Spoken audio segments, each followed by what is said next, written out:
আসসালামু আলাইকুম, ওয়েলকাম করছি লার্ন উইথ রবি ইউটিউব চ্যানেলে। Hopefully get today. Dear student, তোমরা সবাই কেমন আছো? আশা করি ভালো আছো। তো তোমাদের জন্য আজকে আমি রাইট ফর্ম অফ ভার্বের উপর প্রথম ক্লাসটি করতে যাচ্ছি।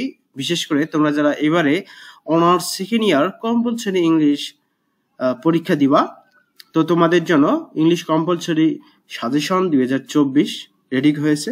আমি যেহেতু তোমাদের রাইট ফর্ম অফ ভার্বের উপর সিরিজ ওয়ারি ক্লাস দিব, আজকের প্রথম ক্লাসটি শুরু করতে যাচ্ছি ইনশাল্লাহ। তো আশা করি 6 থেকে 7টি ক্লাস দেবো। এর মাঝে তোমাদের সবকিছু রাইট ফর্ম অফ ভার্বের উপর সবকিছু এখানে পাবা। তো ক্লাসগুলো অবশ্যই দেখে নেবা। তো তোমরা যারা নতুন, চ্যানেলটিকে সাবস্ক্রাইব করে পাশে থাকো। ধন্যবাদ। তো দেখো, আমি রুলস নং 1 সর্বপ্রথম তোমাদের করাবো প্রেজেন্ট টেন্স, অর্থাৎ প্রেজেন্ট ইনডিফিনিট টেন্স দ্বারা কোশ্চেন তোমাদের এক্সামে আসবে।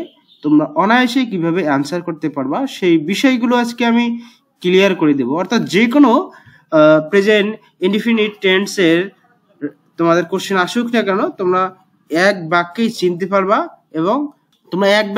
পারবা এবং ঝটফট করে তোমরা অ্যান্সার করতে পারবা। তো আসা যাক এখন নিয়মগুলো। তো বর্তমানকালে কোনো যদি তোমরা কাজ করো, এটা প্রেজেন্ট টেন্স হয়। আবার কোনো কাজের অভ্যাস বোঝালে, আবার কোনো ক্ষেত্রে চিরন্তন সত্য বাক্য বোঝালে প্রেজেন্ট ইনডিফিনিট টেন্স হয়। এছাড়া দেখো, বাক্যের মধ্যে তোমরা যদি দেখো usually, daily, generally, occasionally, normally, regularly, always, often, sometime, everyday and seldom, ঠিক আছে? এই যে ওয়ার্ডগুলো কিন্তু সর্বদা প্রেজেন্ট ইনডিফিনিট টেন্সকে নির্দেশ করে। সুতরাং তোমাদেরকে বুঝতে হবে এই ওয়ার্ডগুলো থাকলেই প্রেজেন্ট ইনডিফিনিট টেন্স হবে। আর প্রেজেন্ট ইনডিফিনিট টেন্সের স্ট্রাকচার অর্থাৎ গঠন প্রণালী হচ্ছে সাবজেক্ট প্লাস ভার্বের প্রেজেন্ট ফর্ম।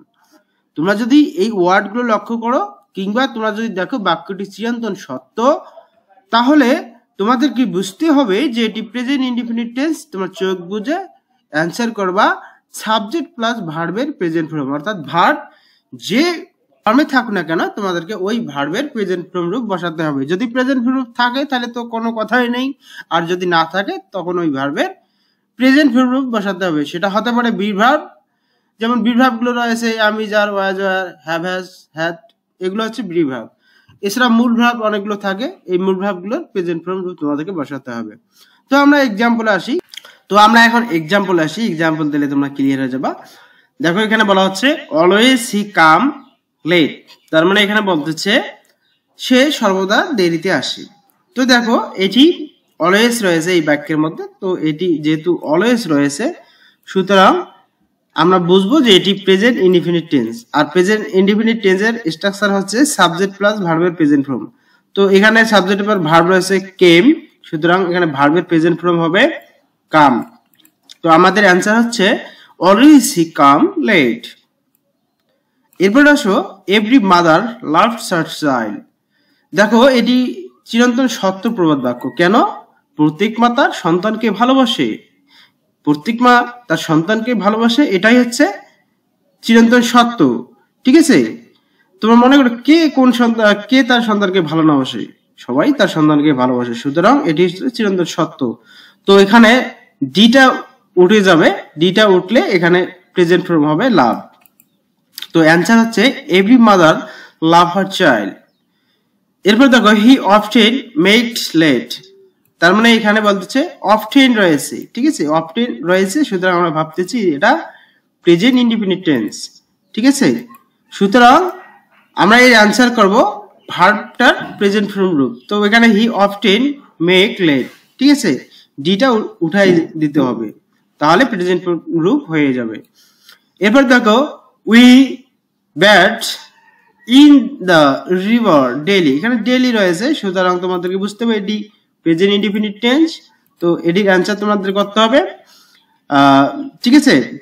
এখানে জাস্ট এসটা উঠাই দিতে হবে, ঠিক আছে? দিলেই এটি সঠিক অ্যান্সার হয়ে যাবে, ঠিক আছে?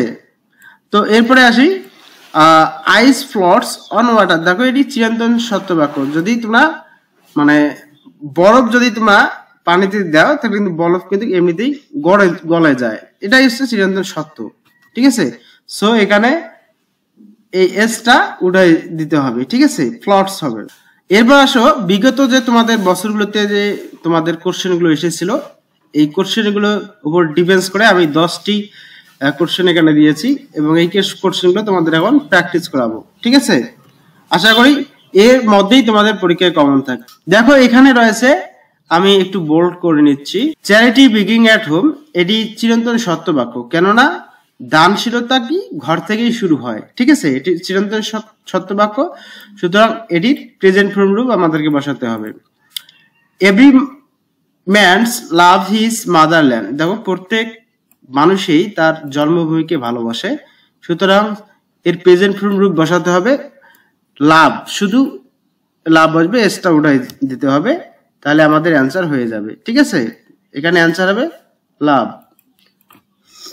এরপরে দেখো হি কেম হিয়ার এভরিডে। দেখো এখানে এভরিডে রয়েছে, সুতরাং এটি প্রেজেন্ট ইনডিপেন্ডেন্ট টেন্স, আর সাবজেক্টের পরে অবশ্যই ভার্বের প্রেজেন্ট ফর্ম রূপ বসাতে হবে। তো কাম এখানে বসাতে হবে, যেহেতু কেম ছিল আমরা ব্র্যাকেট গুলো অবশ্যই উঠাই দেব। ঠিক আছে, এরপরে দেখো he not came here everyday, সুতরাং এখানে এভরিডে রয়েছে, বুঝতে হবে এটি প্রেজেন্ট ইনডিপেন্ডেন্ট টেন্স, এখানে অবশ্যই কাম দিতে হবে। এরপর দেখো হি প্লেড ফুটবল ডেইলি, এখানে ডেইলি রয়েছে, সুতরাং বুঝতে হবে এটি প্রেজেন্ট ইনডিপেন্ডেন্ট টেন্স, আর এজন্য আমাদেরকে প্লেডের বেস ফর্ম বসাতে হবে, সুতরাং প্লেডের বেস ফর্ম হচ্ছে প্লে। ঠিক আছে, হি প্লে ফুটবল ডেইলি।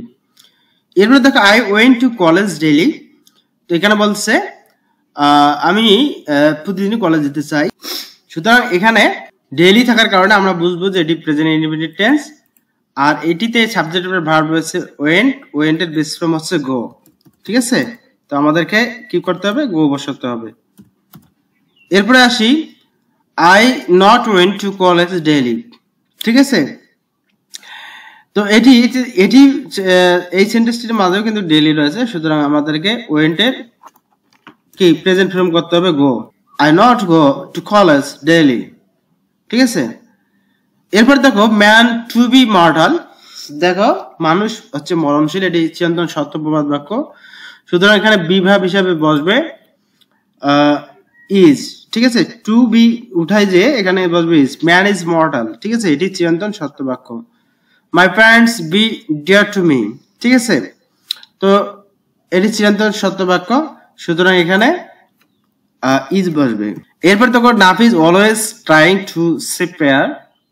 ঠিক আছে, তো এখানে অলওয়েজ যেহেতু রয়েছে, সুতরাং আমাদেরকে বসাতে হবে ভার্বের বেস ফর্ম ট্রাই। ঠিক আছে, এখানে ট্রাই হবে। তো আমি আসলে তোমাদেরকে 10টি বিগত বছরে যে কোশ্চেনগুলো এসেছিল তার সলিউশন করে দিলাম, পাশাপাশি এখানেও 7-8টি সেন্টেন্স তোমাদেরকে দেখালাম। এই সেন্টেন্সগুলোর মধ্যেই তোমাদের আসবে, এটি প্র্যাকটিস করলে হবে ইনশাল্লাহ এই রুলস থেকে। তো আমি যেহেতু প্রথম ক্লাস দিচ্ছি, এর পরের ক্লাসটি অবশ্যই দিব, তোমরা ধারাবাহিকভাবে ক্লাসগুলো দেখবা। আর অনার্স সেকেন্ড ইয়ার কম্পালসারি ইংলিশের 100 মার্কের ফুল 100 পিডিএফ হ্যান্ডনোট আমি রেডি করেছি। তোমরা যারা অলরেডি পিডিএফ হ্যান্ডনোটটি নিয়েছো, তো তোমরাও ক্লাসগুলো দেখবা, তাহলে প্র্যাকটিস হয়ে যাবে। আর যারা পিডিএফ হ্যান্ডনোটটি এখনো নিতে পারো নাই, 250 টাকা মাত্র ফিক্সড রেট। তোমরা আমার লার্ন উইথ রবি ফেসবুক পেজে এসে যদি আমাকে ইনবক্স করো, তাহলে অবশ্যই আমি সঙ্গে সঙ্গে তোমাদের মেসেজের কি উত্তর দেওয়ার চেষ্টা করবো এবং আমি তোমাদেরকে পিডিএফ হ্যান্ডনোটটি প্রোভাইড করব। তো এই ক্ষেত্রে ফিক্সড প্রাইস 250 টাকা অনলি।